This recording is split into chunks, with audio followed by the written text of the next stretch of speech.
తమపై Chandrababu and co చేస్తున్న కుట్రలు కక్ష సాధింపు చర్యలను నిరసిస్తూ వాలంటీర్లు సంచలన నిర్ణయం తీసుకున్నారు. కాకినాడలో వాలంటీర్లు మూకుమ్మడిగా రాజీనామాలు చేశారు. కాకినాడలోని 84 సచివాలయాల పరిధిలో పనిచేస్తున్న 500 మంది రాజీనామా చేశారు. వాలంటీర్లు గతంలోనూ చంద్రబాబు, పవన్ కళ్యాణ్ చేసిన వ్యాఖ్యలు తమను చాలా బాధించాయని వారు ఆవేదన వ్యక్తం చేస్తున్నారు.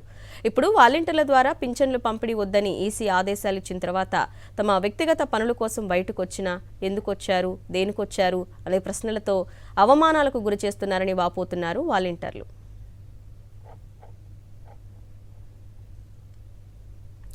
వాలంటీర్ల ఆవేదనపై మరింత సమాచారాన్ని మా ప్రతినిధి రాజు అందిస్తారు.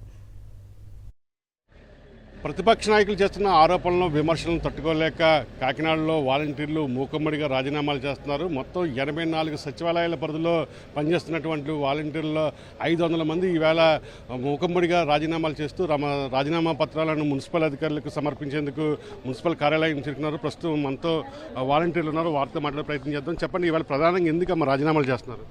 అంటే ఇప్పుడు దాకా ఇంటి వద్దకే సేవలను అందించి ఏంటంటే ఒక్కసారిగా మీరు వద్దు అనే భావన ప్రజల్లోకి తీసుకెళ్తున్నారు. మాలో కూడా మనస్ఫూర్తికి లోనయ్యి, ఎందుకంటే ఫస్ట్ తారీఖుకే ఇచ్చే పెన్షన్ని వాళ్ళకి అందజేయలేకపోతున్నాం. ఫస్ట్గా అంటే 50 ఏళ్ల చుట్టూ మా అవసరతలు కూడా ఉంటాయి. ప్రతి ఇంటికి వెళ్లాల్సి వస్తుంది.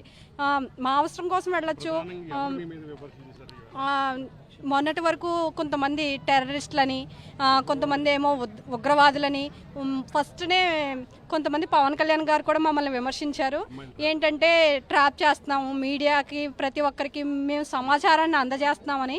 కాకపోతే ఇప్పటి వరకు మేమైతే సమాచారాన్ని ఎవరి వద్దకు చేరవేయలేదు.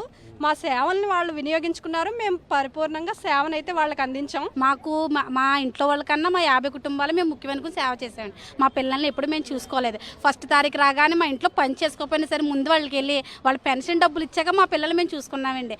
అంత బాధ్యతగా మేము చేసాం. కానీ వాళ్ళు మా మీద మేము సంఘ విద్రోహం, సపోజ్ మేము బయటకు వెళ్ళి పక్కన మాట్లాడతామండి, ఫోటో తీసేసి మీరు వాళ్ళతో మాట్లాడుతున్నారు, వీళ్ళతో మాట్లాడుతున్నారంటే మీ ఇంట్లో మాకు ఉంటుంది కదండి, ఫ్యామిలీ ఏమనుకుంటారో, మేము ఉగ్రవాదులు ఏంటండి, మేము సేవ చేస్తున్నాం వచ్చే వాళ్ళకి. ఇప్పుడు మేమేదో డైరెక్ట్గా ప్రతి 4 సంవత్సరాలు పెట్టి వాళ్ళ కుటుంబ సభ్యుల్లో ఒకరిగా కలిసిపోయాం.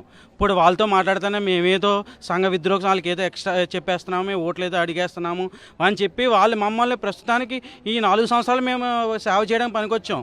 ప్రతిపక్షాలకు కానీ మమ్మల్ని విమర్శించే ప్రతి ఒక్కరికి కూడా మేము ఒకటి అడుగుతున్నాం. ఎలక్షన్ కోడ్ అమలు వచ్చినప్పటి నుంచి మేము ఎలక్షన్ కోడ్కి సంబంధించి ప్రతి ఒక్కరూ కూడా ఉల్లంఘించకుండా ప్రతి ఒక్కరూ కూడా మా యొక్క సేవని అయ్యే వరకు కూడా మేము చేస్తున్నాం. అలాగే ఎలక్షన్ కమిషన్ చెప్పింది ఏ విధంగా అయితే మీరు దేంట్లో కూడా పాలు పంచుకోకూడదు అన్నారు. అలాగే వాళ్ళని గౌరవించి మేము ఎవరం కూడా దేంట్లో కూడా వాళ్ళకి మేము ఎటువంటి ఇబ్బందులు కూడా పెట్టట్లేదు. కానీ ఈరోజు మాత్రం మా వాలంటీర్ వ్యవస్థ ఎందుకైతే చులకనగా చూస్తున్నారో ఈ వ్యవస్థ మాకు అర్థం కావట్లేదు.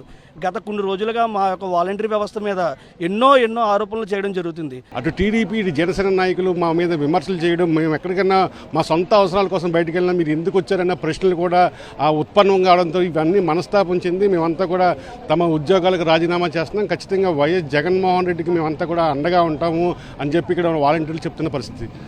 వెంకటంతో కలిసి కరస్పాండెంట్ రాజు, సాక్షి టీవీ, కాకినాడ నుండి.